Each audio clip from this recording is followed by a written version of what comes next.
Well, from rethinking the future to reliving the past, our next story takes us back to a time when arcades were the place to be. The lights, the sounds, the clack of a pinball machine. For many, it's pure 80s magic. That was my decade. And here in our region, that nostalgia isn't just a memory, it's a movement.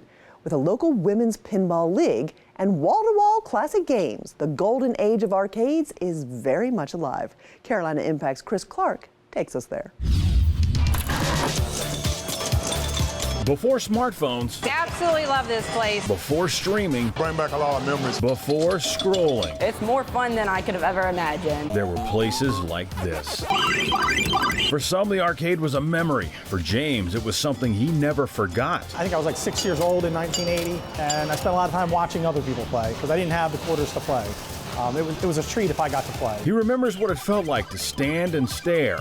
Years later, after a career as a software consultant, he decided to build an arcade he once watched from the sidelines. I took a trip to Myrtle Beach, and they had a museum-type thing down there where they were offering an hour of play for $10. That really wasn't that great of a deal, and I thought, well, I could do the same thing, charge $15 and let them play all day. Oh, it was a leap, and not just for him. He said, you know, would you be scared? What do you think about it? And I thought it was the best idea ever.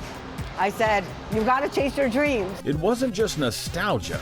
It was risk. It is scary, and I feel like we are the type of people, we're very hardworking. If this didn't, make it, we would be hardworking, we would find a different way.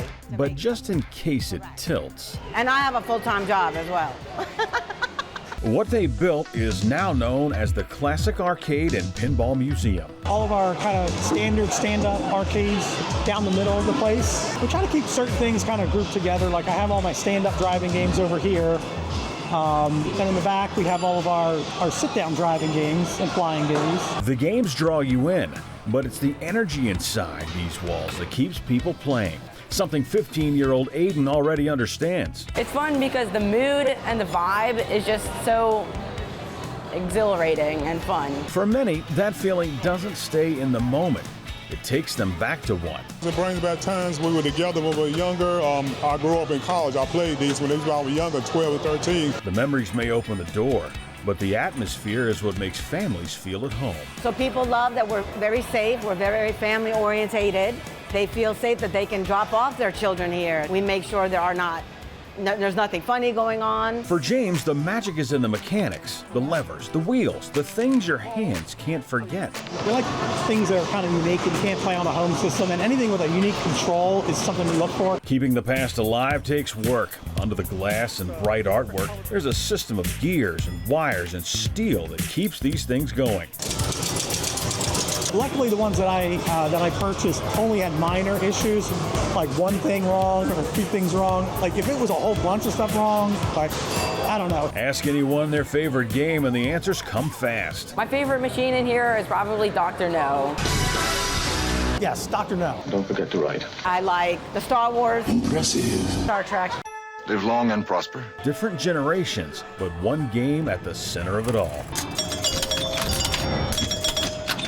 Pinball isn't fading away, it's evolving. About 30 miles east, the Silver Ball is keeping score. This is an IFPA tournament, which is International Flippers Pinball Association. So we submit our scores, and then they have state championships like Amy.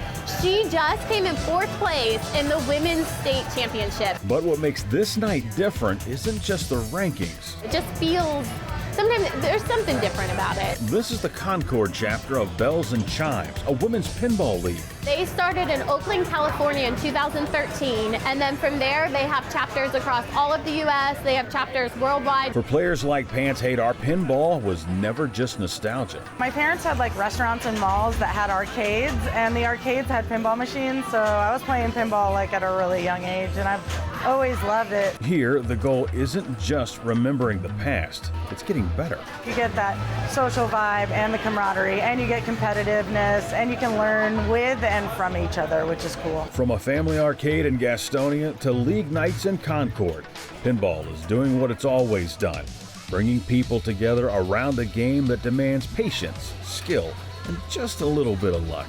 The technology may have changed, But the reason people gather around these machines hasn't. It's just nice to have people come together and have the camaraderie and stuff like that. The world may move faster now, but inside these walls, the rhythm hasn't changed. And as long as someone is willing to pull back the plunger, the game goes on. For Carolina Impact, I'm Chris Clark.